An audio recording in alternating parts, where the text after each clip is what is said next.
Hey everybody, thanks for joining us today. This is Nicole Pascal with Topaz, and today I'm so happy to welcome Yanik Chauvin for a photographic journey through Greece. Hello Yanik, how are you? I'm great, Nicole. How are you? Good, thanks so much for joining us. Well, thank you for having me. It's a pleasure to be here. All right, so I'm going to go ahead and get the slideshow started. You're going to be looking at several different types of photography that Yanik does. Let me tell you a little bit about him. He is a professional photographer from Montreal, Canada, a successful stock photographer with clients like Oprah.com and the Wall Street Journal, licensing his imagery.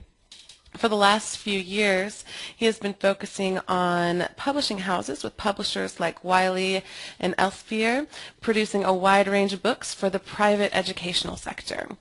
And I love his photography site. Being a teacher at heart, in 2008, he decided to share his photography knowledge through various photography tutorials on his blog, which is called Yanik's Photo School.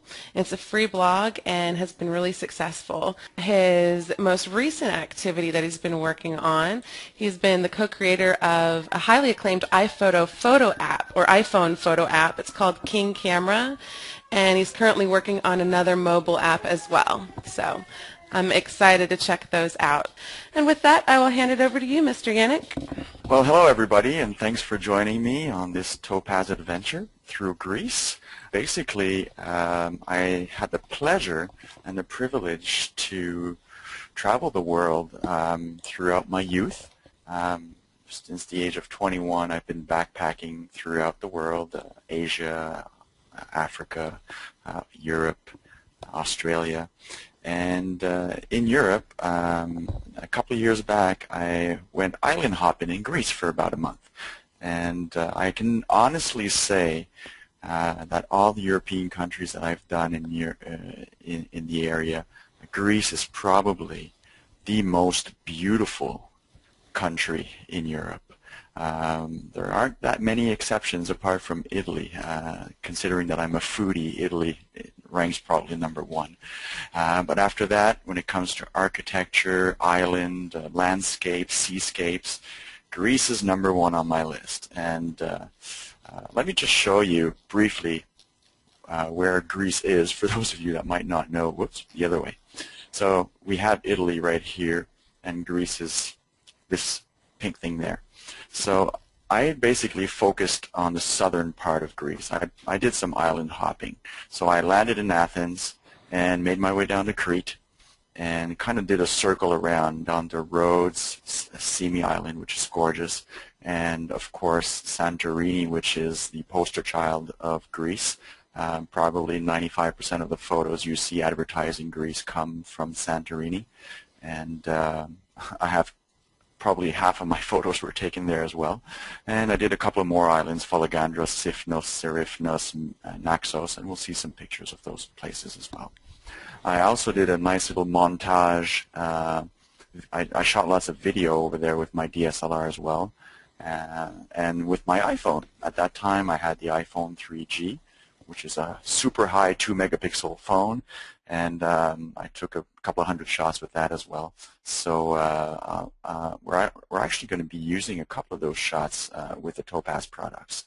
So if you want to see my my videos, you can go on my YouTube channel, which I'm sure Nicole will mention, or maybe not. I don't think I sent her the link, but just type in the YouTube "A Month in Greece" with my Nikon D300S and "A Month in Greece" with my iPhone, and you'll find my videos there.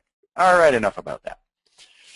Let's get to the nitty-gritty of this webinar, which is my workflow. Now, I'm not here to teach you how to use the Topaz products. Topaz Labs does an excellent job at teaching you how to use the software. Probably some of you already have their flagship product, which is Topaz Adjust, and which is probably the software we'll be using most today as well. But what I'll be showing you is my workflow, how I work with my images to start from the raw image all the way to the finished product using mostly Lightroom and Topaz. Topaz can be used exclusively, and probably on some of the images we'll just use Topaz. But I I like to, basically when I shoot an image, I already have an idea of what it's going to look like in post-processing. When you start to know your software, you already have an idea of how it's going to look like after you've played with it and you've edited it.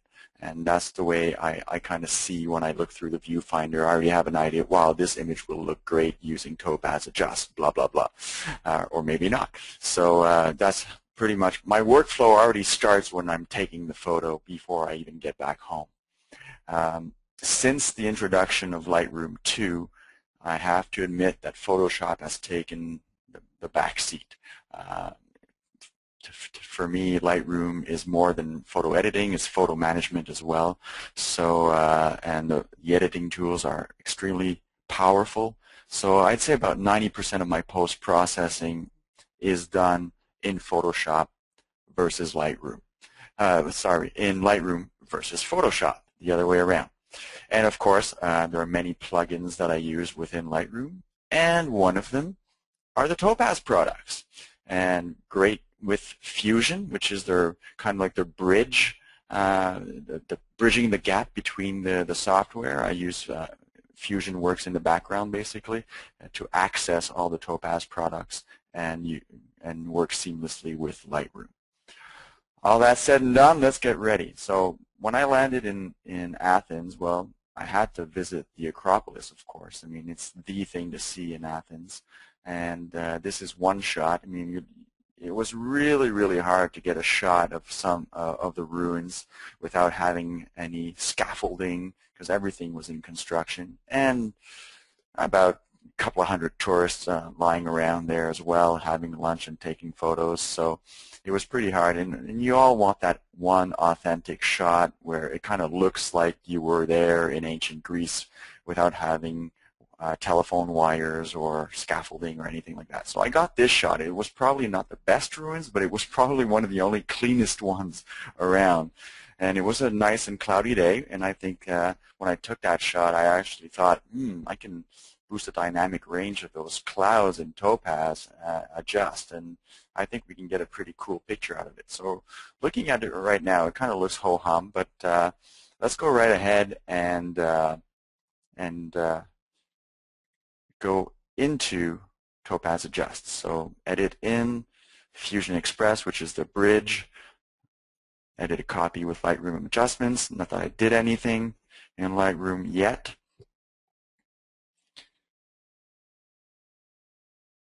Dum-de-dum-de-dum. There we go.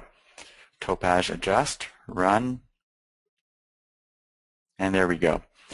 Now, for those of you who are not familiar with the Topaz products, I'll just do a brief overview of the user interface here. Everything that's on your left here are your presets. It starts with the collections, which would basically be a folder, and in that folder you'll have the presets. So you have the effects folder, and in each effects folder you'll have a series of presets. And my workflow is based on being efficient in terms of time. I want to be able to process my image as quickly as possible to get the result that I want. And that's where Topaz comes in. I know there are some presets as well in Lightroom, and you can create your own presets there too, just like in Topaz. But some of the effects in Topaz you can't find in Lightroom, and vice versa. So that's why both programs for me are complementary. I mean, you can use both of them to get that really spectacular post-processing look on your images. So moving right along, in this image right here, what I think would work well, I mean, when you're going over the presets here, you get a preview image at the top, and I'm looking at the clouds right now, and I want to see some detail in the clouds. So as I'm skimming through this, I'm going, oh, dramatic looks good. Oh, bold looks awesome. Let me click on bold and see how it looks like. Wow, look at that. We get all the detail coming out of the clouds. Even in the pillars here. If you want to see a before and after look, you can use your left mouse button or the space bar, and you can really see a dramatic difference between the before and after. And I actually almost feel like Zeus is going to be standing on top here with a lightning bolt. The clouds look really, really dramatic. Let me see if we can even make that even more dramatic. So once you have your preset done, you can go and adjust the settings on the right side here. And they're in pretty good order here in terms of logic when it comes to post-processing. Global adjustments, so that'll affect the whole image, of course. Local adjustments, and that'll affect certain areas of the image. And the finishing touches, we'll go through those in a moment. By the way, if you hear a cat meowing, that's my old cat. That's 16 years old, and she usually sleeps on me while I work on the computer, and now I locked her out of the room, so I'm sorry about that if you hear her. She's not being tortured or anything. She's just lonely, and she'll have to suffer another hour for that. All right, global adjustments. Let's go into adaptive exposure. I really like this setting. This is what creates the dynamic range in the image. The first slider and the region slider work together. The region slider basically lets you know from white to black how many regions in those little shades of gray it'll affect. The more up it is, the more to the right, the more regions it'll affect. The more to the left, the less regions. It'll affect more the blacks and the pure whites. And as you move along, it adds more and more tonality, more and more tones, until you get your desired effect. So let's actually bring those regions down. We got some great drama going there by bringing it down. And it kind of looks pretty awesome right there. I wouldn't touch another thing in here. Maybe a bit more brightness. No, actually it looks pretty cool. I actually would lower the brightness here. Now one thing that I think I would do later on in Lightroom, because we can't really adjust every color channel here in Topaz, is tone down maybe the blueness in the sky, but we'll get to that once we get back into Lightroom. Should we play with details here? Actually, I don't think so. Let's look at the 100% zoom on here, and it looks really good here. Holding down the space bar, you'll see the little hand showing up, and we can move through that photo, letting go, and the effect comes back on. We can really see some nice detail here. I'll go back to fit image. So I'm good to go with this image right now. But one thing that I always keep in my workflow in Topaz is in the finishing touches. I always go to transparency. Why? It's just the way I think. The way it works here, and it works a lot like our camera app, King Camera on the iPhone, is that this is your original image, and the effect is applied on a layer on top of that original image. So there is this transparency function that I completely love in Topaz Adjust, and that's bringing down the opacity of that top layer that has the effect on it, showing the original image underneath that hasn't been processed. So moving that all the way down, you'll see the original image, and all the way up, it's the layer with the Topaz Adjust effect on it. Isn't that cool? So we can actually tone it down a little bit and see if that's what we want, if we just want the effect toned down a little bit. And for my taste, I like it all the way up to 100%. So let's just keep it that way. I could add a vignette. I don't see the purpose of using a vignette here, so I won't in this image. You can do a lot of things here. Adding diffusion. We're actually going to go and use some diffusion presets later on some other images, and I'll show you that later on. So I'm just going to click OK to go back into Lightroom. Now it's going to add the effect, duplicate the layer, and we have the image here. Now if I put this panel up with my images, if we look at before and after, we can really see a dramatic effect. It's not the same image anymore, and you can actually look at this image and go, wow, I wish I was there, contrary to this one, which is really flat and kind of boring actually. It's not one of my best images, but I wanted to actually show you what it would look like with a really enhanced look in Topaz Adjust. Now, as I mentioned before, in my workflow, I'll then tweak it here in Lightroom with functions that I can't find in the Topaz products. And one of them is in the saturation of specific channels right here on my panels. See, I'm in HSL color black and white, and I'm in the HSL area with saturation, we have our channels from red all the way down to magenta. Now I was mentioning reducing the blues, so that's what I'll do. I'll reduce the saturation in my blues, and it's live just a little bit. We still want to see that it's blue for me.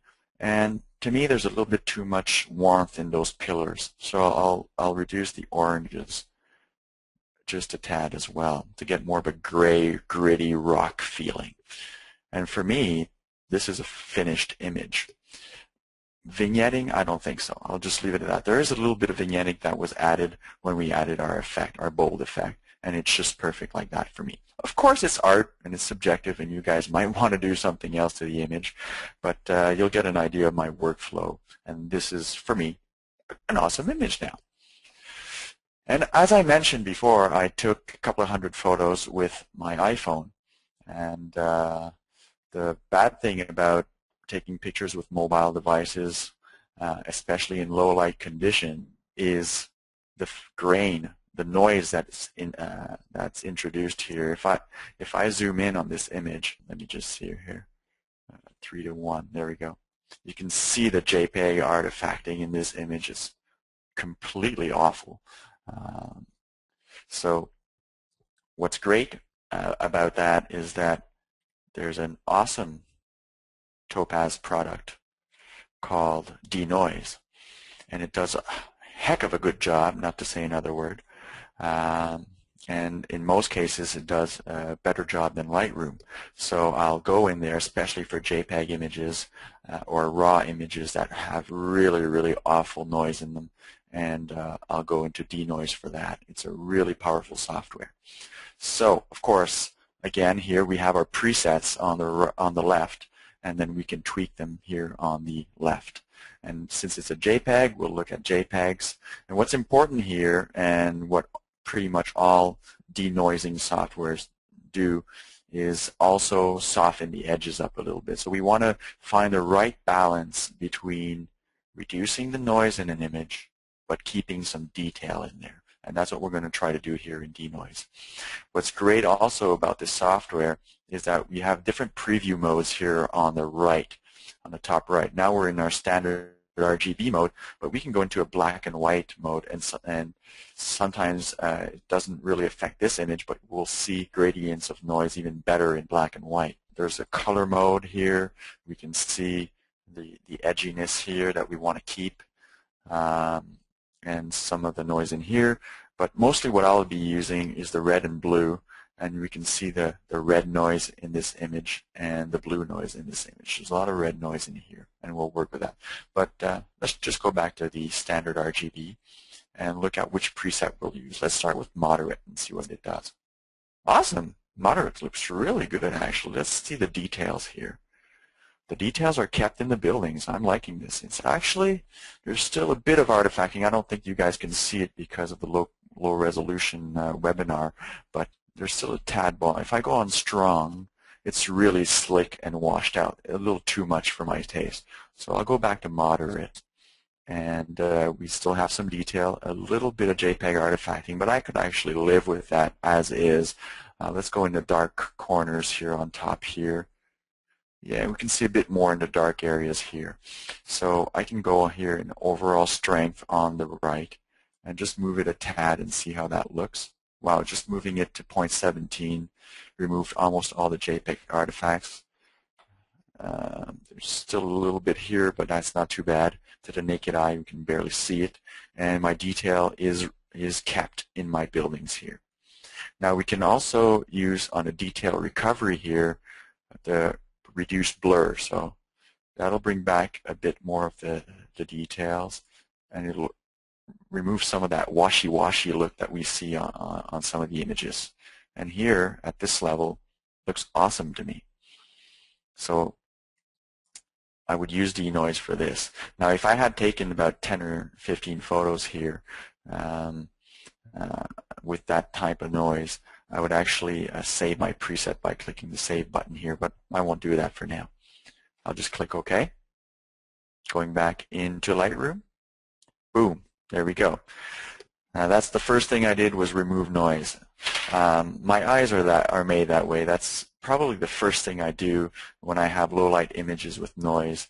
is I want to work and continue my post-processing on an image that doesn't have noise in it. It just hurts my eyes to see noise, and it's not fun for me to process an image when I see that amount of noise in an image. So the first thing I'll do is I'll remove that noise if it's bothering me, and then I'm happy and I can post-process the image. By the way, this photo was taken in Naxos, where there's a nice arch there. And that's where I was. I was at the arch and taking a photo of the sunset there. Now the next thing I want to do is continue my post-processing. Now I don't think I need to go into any of the Topaz products for this. I really love the colors in this. This was actually processed within the iPhone as well, so it's already processed to my liking. The only thing that it doesn't have right now is the fact that the city is sliding out of the screen here on the right. So I'm going to straighten my horizon up. I'm going to use the crop tool here, go outside, and just straighten that up as best as I can using the grid lines as my guide. And once I'm happy, I double click inside the image and I have a straight image right now. Would I do anything else with this image? Let me just see here. Little contrast maybe. Boost the exposure up just a tad, not too much. Maybe a little bit of clarity for those buildings. And maybe add a gradient, not with color, but maybe a little bit more exposure here at the bottom to get more detail in the water here. I like that. All right. So before and after, and before you and after. Not bad for an iPhone 3G photo. All right, and that's how I would process this image using Topaz denoise. Again, at the same location, again with an iPhone photo. This was me shooting a time lapse of the sunset with that nice arch in the background. And again, noise was introduced in this photo. Not as much as the other one, but still enough for me to go into denoise. So I'll do that once more really quickly. Edit a copy with Lightroom adjustments. Back into denoise, run, and let's see what would be the best. Let's try light. Light's doing a good job here. Moderate. Wow, moderate did an awesome job. Let's go into the dark details and see. Great job. And around here, of course, we're zoomed in, so we do see some JPEG artifacting here, but if we go to 1:1, we won't see that. But I like being zoomed in so we can see the noise in here. So in this dark area, nice, perfect. Do I need to reduce the blur a little bit, the washy-washy of it? I'm checking the edge detail here on the camera to make sure that it doesn't, you see like right now what it's doing right here is adding like a halo around it. I don't want that. So just a little bit less. Excellent. Looks perfect that way. And I wouldn't do anything else with that. Click OK. We're back in Lightroom. And of course this image was already post-processed within the mobile device. So do I want to do anything else to it? Not necessarily. The premise of bringing in a couple of mobile photos was to show you that denoise is your savior when it comes to noise reduction.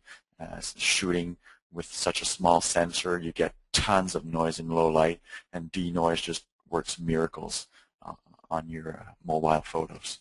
So moving right along, let's go back down. By the way, I have 21 photos in here. I doubt that we'll go through everything, considering that it's almost 5:30 Eastern Standard Time here. So let me just pick and choose some good photos in here that we can do. One thing, I'll take this one because I like cats, and I was extremely pleased with Greece when it comes to cats because there are cats everywhere in Greece, and they're cute, just like this little kitty right here. And he was just peeking around the corner, and luckily I had my nice 18 to 200 millimeters lens with VR, and I could just lie down and take that lovely shot. Now, I want to boost him up a little bit, grunge him up a little bit, but I also want to focus on his nice color here. And what I want to do is try to fade out the color in the background. And logically for me, I would go into another Topaz product, which I really enjoy. I haven't worked a lot with it, but from what I've worked with it, I really, really enjoy the way it works. And it's black and white effects. I want to show you guys this software. I think you guys will really enjoy it. Now, of course, it's using my last setting, and it's not the one I want, so at the bottom right, I'll just click Reset All. By default, it turns your photo into black and white. Now, what I want to do is go into the traditional collection, classic, and from there, let me just see what I can do here. It did boost a little bit, but not enough. So again, I want to use classic. I'll go into my right side and go into adaptive exposure, and let's crank the regions up a little bit and the adaptive exposure. Okay, maybe the region's a bit less. See, now our cat is popping out a little bit, and I like that. Now, but what I really want to do, and I would usually do this step after, but I want to see how my my other post-processing techniques are affecting this, is I want to bring some color back into this cat.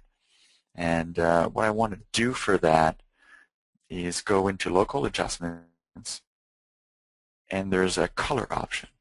And basically what we're going to be doing is bringing some color back. I want the opacity of that to be at 100%. And what's great also in Topaz products is there's an edge-aware slider. The more you move it to the right, the more it'll be picky when it comes to the edges. So I'm going to bring it up quite a bit. I'm going to bring some color back in. Don't worry if you go overboard. I'm going to do this more quickly than I would normally, just for the fact that this is not the purpose of the webinar to nitpick. It's basically to show you my workflow. So I'll reduce the brush size a little bit, go into the ear. And of course, if you've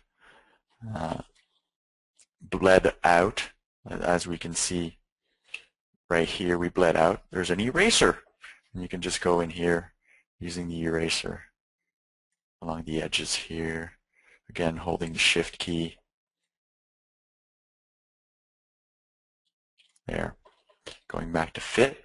Now, of course, I could work in the eraser here and just go around, but you get a bit of an idea of how it works to get the color back into the image. Now, I'm really enjoying this. The only thing is that it kind of looks cut out. I mean, it's okay, yes, the background is colorless, but the cat just kind of looks too much, almost like I cut it out of another photo and I just put him in there. It doesn't look natural. So what I want to do here is go again into transparency and see what that'll do if I bring back some of the colors here. You see, going back to 100%, it added some tint here, which is really cool.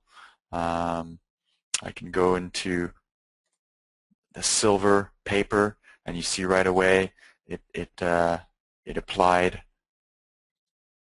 some of that warmth that's here. So I don't want to go into the blues here. I want to keep it warm to match the tones, the bronze fur of the cat in here. So just boosting that up a little bit, maybe boost the paper tone too.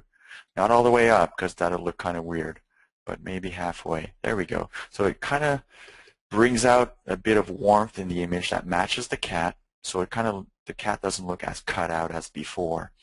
And I like it like that. There's a little local touch-ups that I'll do in Lightroom after that, but I'd actually keep this image like that. I just want to go back into conversions just for fun and in adaptive exposure and see if I can't make the cat pop out just a little bit more. Oh, that's a little too much for my taste. There we go. I like this. All right. Now I could add a vignette here. Now the vignette algorithm in Topaz is different than the one in Lightroom. So I usually play with the vignette here first since I'm already in here. Again, workflow efficiency.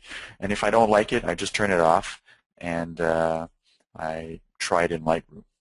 All right, so this, of course, as a default is too strong. Vignette size.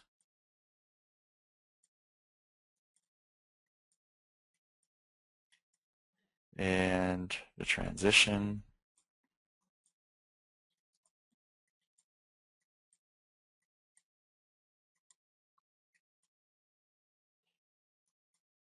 It's actually not looking too bad here.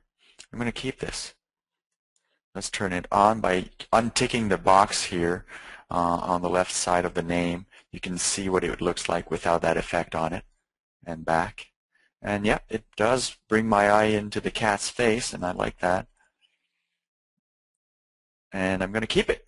Sold. Again, I can play with transparency. I always like to do that, but we already brought it back to all the way there so that we can bring out some of the color in there. So we're going to leave it there and click OK. Now the last thing I want to do, and that's a technique that's used a lot in fashion photography and people photography in general, is to play with the eyes a little bit. I mean, the eye is the window to your soul, right? And cats have souls as well. So let's bring the soul out of that cat. But before I do that, I want to show you a before photo. This is taken with my camera, and this is using black and white effects. Isn't that cool? Now, zooming in. Okay, maybe not 3 to 1. 1 to 1, please. Great, thanks. I'm going to use the adjustment brush here in Lightroom. I'm going to bring the exposure up. Doesn't matter how much because it's adaptive. After that, I can go tweak it, and I'm just going to go over the eye here and this eye right here. And I can then play with the exposure whichever way I want. Ooh, funky. All right, just a little bit, not too much. And maybe the contrast a little bit. And maybe some clarity. Oh no, clarity brings out the veins in the eye and the iris, and it kind of looks freaky, so I don't want that. Maybe negative clarity would work. Yeah, negative clarity actually works well. It hides some of that ugly detail. Now let's zoom out and see how that looks. That actually looks pretty good. If we see a before and after of just the eyes, it pops out, and you actually are focused on those cute little kitten eyes there. And I would leave this photo as is. I wouldn't touch it more. So let's again look at before and after, and we have our nice little Greek cat having fun, peeking around the corner. All right, I have another cat shot, but I won't do it because we're going to be running out of time, and I want to show you different photos of Greece as well. And one of them is on Rhodes Island, which is this castle. It's actually part of the city wall. The whole Rhodes city is part of the World Heritage, is one of the World Heritage sites. I finally mumbled that out, and it's just awesome. I was totally flabbergasted by this city. All the shops are within original houses, and it just blew me away. I was supposed to spend a day there, and I spent 4 days there. It was just so beautiful. And look at the sky in here. Already you can probably imagine where I'm going to go with this, and I'm going to go into Topaz Adjust to really make that sky pop out and really make that brick pop out by playing with the midtones. So let's go right into Topaz Adjust using Fusion as always.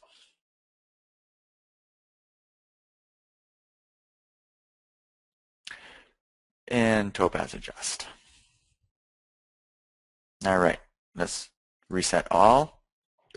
And we have our basic image here. Now, I'm looking at the presets here on top, and this is a little way too much for me. I mean, if you want that grunge look, fine by me, go right ahead. It's very dramatic, but that's too much for me. Boost, too dark here in the castle. Clarity, I'm loving clarity. Let's look at before and after. Looking good, looking good. It does desaturate a little bit, not much. I'm liking this. I think we can actually tweak this a little bit. Let me just see here. Before and after. Let's look at adaptive exposure here. Maybe just a tad more, not too much. Maybe play with the regions. Wow, I'm liking this. This is really cool. It almost looks like, it was like that. I swear to you guys, this is exactly how it looked when I was watching it. My camera's just crappy. All right. I wouldn't do anything else in here. What I would do, though, is go boost the saturation in the heated area, the warm areas, so the orange and yellows here, just to make a nice contrast with the blue sky. So I'll just click OK.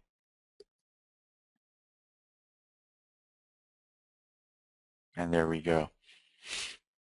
Now, as I mentioned before, I can go into my specific saturation channels, and I can boost my oranges up. Not too much, but just enough. Maybe the yellows as well. Awesome. All right. Now let's look at the noise in here. It's actually very usable. People get freaked out about noise. I just want to do a little side note here on noise. I mean, if you would print this, you probably wouldn't even see the noise on the printed photo. But we do see all the details because our screens are so high in resolution that we see all the noise. But on a print, you won't actually even see that noise, or very little of it. But because we do see it on a screen, we go, oh my God, we got to get rid of this noise. If you really want to do it, since this is very simple noise to get rid of, we don't have to go into denoise. We could, but it's, for me, again, efficiency of workflow. I'm in Lightroom. Let's try the noise reduction in Lightroom. If it doesn't work, I'll go into denoise. So down to noise reduction here. Not too much. I don't think we need to remove much. Just like that. Perfect for me. All right. And we have our final image. Looking at before and after. Wow, what a change. Loving Topaz. All right.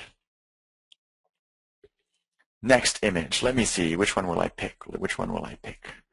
Well, how about the one that was advertising this workshop?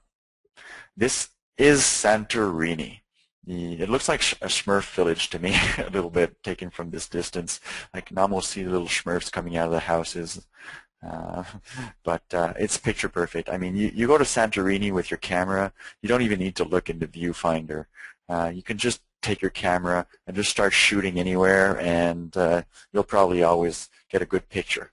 That's how beautiful Santorini is. I mean, I was supposed to spend 2 days there. I spent 5 days there, just to view, just waiting for the sunset every night, and just walking everywhere, and drinking some good wine. Yes, Greeks have good wine as well.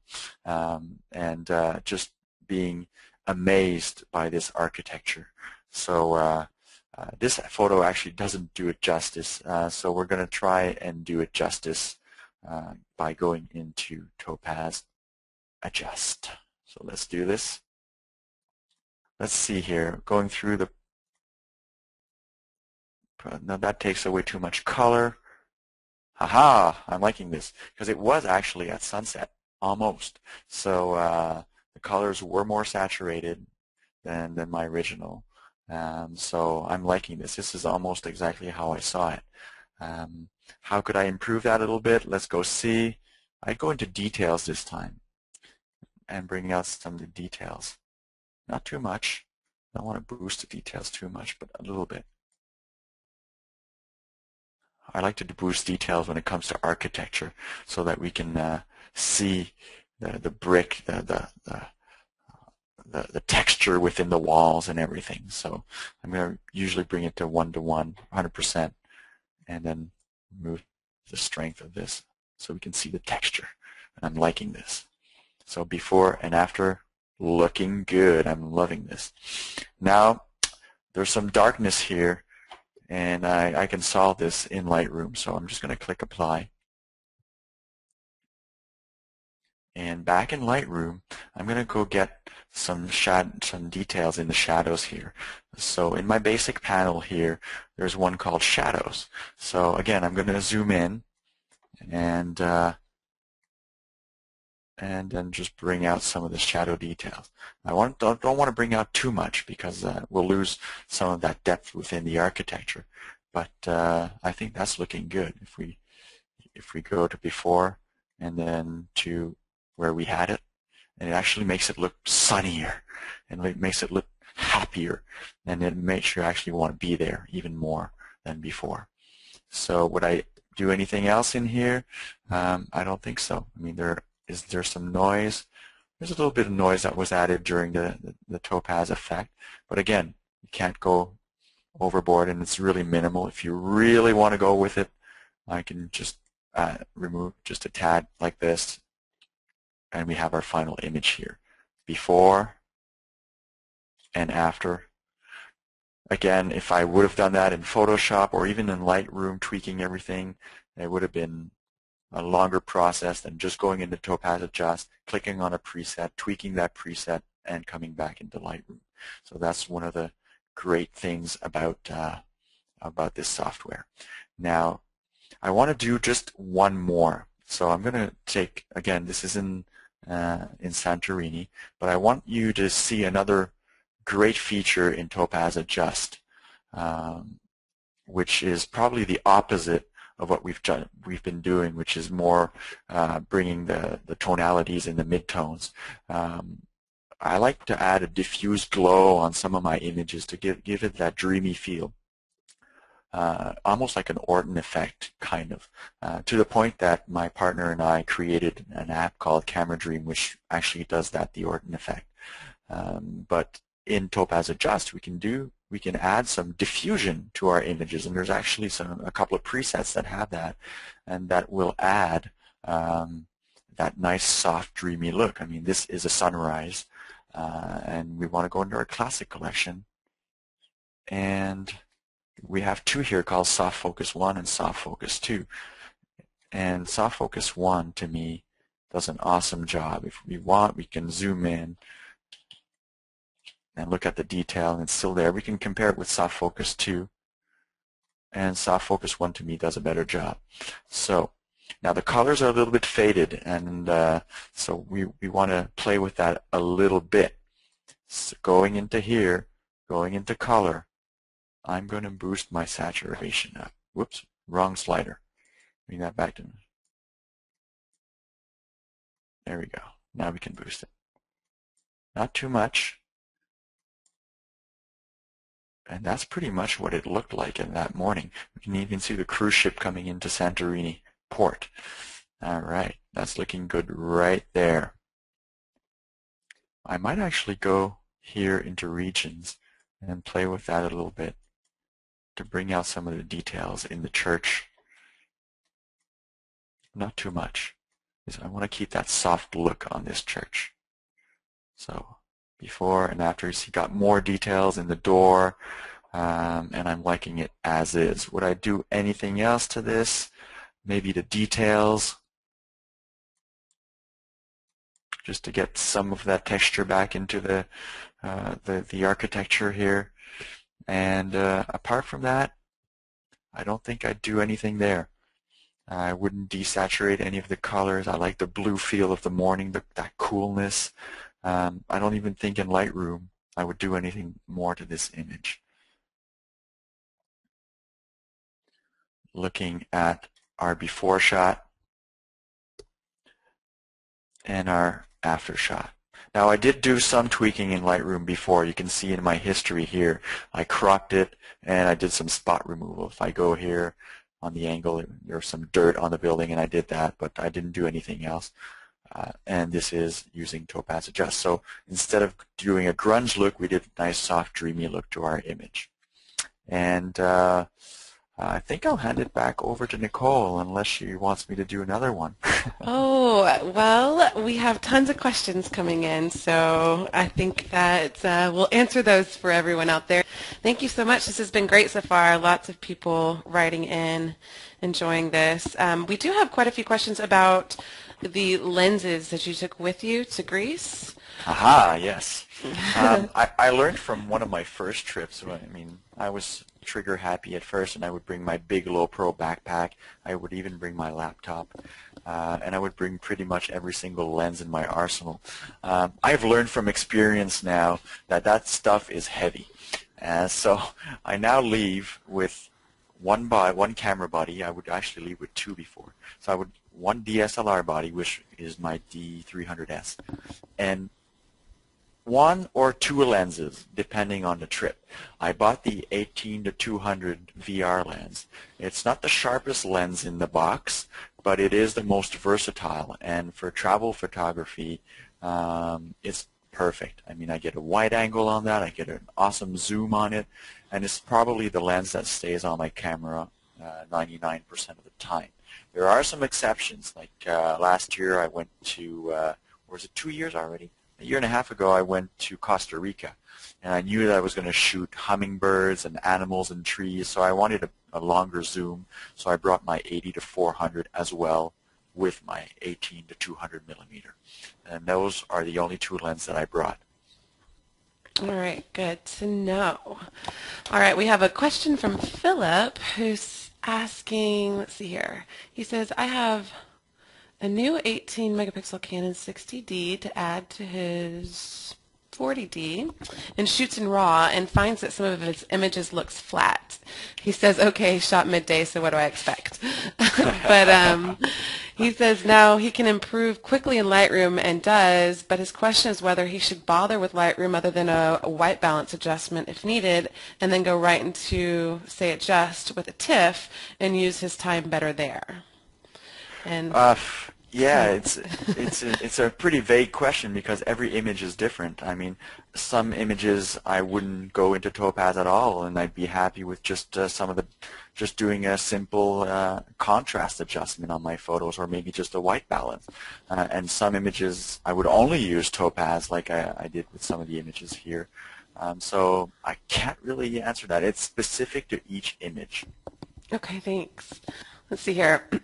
Edie would like, when you were looking at your vignette on your first image, she wants to know if you have any guidelines for when a vignette enhances an image, if you have any thoughts on that, or when you kind of avoid it.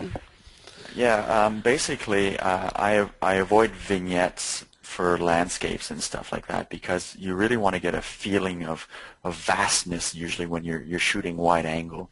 A vignette's purpose is to focus on a specific part of your image, usually of someone's face or a kitty cat's face, like in the example I showed you guys.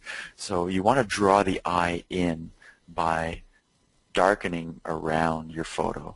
And so just think before adding a vignette and ask yourself this question: do you want to focus your eye on a specific part of your image? If the answer is yes, and that part is mostly centered in your image, then a vignette might be appropriate. Perfect. Let's see here. Don asks, you said pre-processed inside the iPhone, and he's wondering what app was used to process the image within the iPhone. Well, right now the app that I'm using 99% of the time is my own app, King Camera. Surprisingly enough, I mean, we were two professional photographers that built it to what we wanted. So it has a pre-made filters and it has a Photoshop-like interface for more specific tweaking, and you can save presets just like in Lightroom to reuse later on. So I'm really enjoying that app a lot. I will also use, one thing that's missing in King Camera right now is having tilt shift and lens blur in there, and we're working on that. It's going to be an added feature later on, but for now it's not. So I do use Big Lens for that, which is an awesome app when it comes to tilt shift and lens blur. It's a pretty good app. The other photo apps that I will use is Pano or Auto Stitch. to make a panorama, and Pro HDR if I want to create an HDR file. Very cool. Kevin says he noticed you didn't use the local adjustments and adjust. Do you never use it, or is there a reason why you avoid them, such as burn and dodge? And we also have that brush out feature. Is there... Actually, I was going to use the brush out feature on one of my images, which is this one here, which is an HDR shot, and I was going to use the brush out feature here. Basically, I wanted to create a grunge look on this door, and being a smooth gradient in the sky, it would add some banding in the sky, and I would brush that out, and then in Lightroom retouch the sky only, but we kind of ran out of time. But yes, I do use the local adjustment features in Topaz. Not as much, because there's some pretty powerful ones in Lightroom as well, but when it comes to example brushing out or even smooth, I like using smooth a lot for skies. I might have used smooth instead of brush out in this image too. I would have played with both to see which would have worked better. Let's see here. Do you have any suggestions as to if somebody first time going to Greece, do you have specific islands that you would suggest for a first timer? Well, for a first timer, it depends on how old you are as well, and if you like to party or not. I know that I'm not the party type anymore, not as much as I used to. Mykonos is great for that. It's young crowds and beautiful beaches. But Santorini has to be on your list. I mean, come on, this is Santorini. This is Santorini. This is Santorini. We haven't even touched on this photo, which I love. It's picture perfect. It's beautiful. The food is great. It is extremely touristy, but for a reason. It's just the most beautiful island in all of Greece, and I think 99.9% of the ads for tourism in Greece the photos come from Santorini. Let's see here. And John, to kind of go on that, how many days would you suggest that someone needs to spend in Greece to photograph it? A month was too short for me. So, I mean, I wanted to do almost all the islands, but time didn't permit, and you kind of get stuck on an island sometime because it's so beautiful. You don't want to leave. So, I mean, if you can take 3 weeks off, take 3 weeks and limit your islands and just really savor in each island. Each island has its own culture, its own food, its own wine, its own olive oil. Talk to the locals instead of just doing an island a day. Spend 4 or 5 days on each island. That would be my recommendation. Awesome. Well, thank you so much. This has been great. We have had a ton of positive feedback, and everybody is really loving the images that you showed today and what your workflow is. So I really appreciate you coming and spending your time with us. It was my pleasure. I'll do it anytime. And thank you, everybody who attended today. We had a full house, so it was great. Awesome. Thanks, everybody. Bye-bye.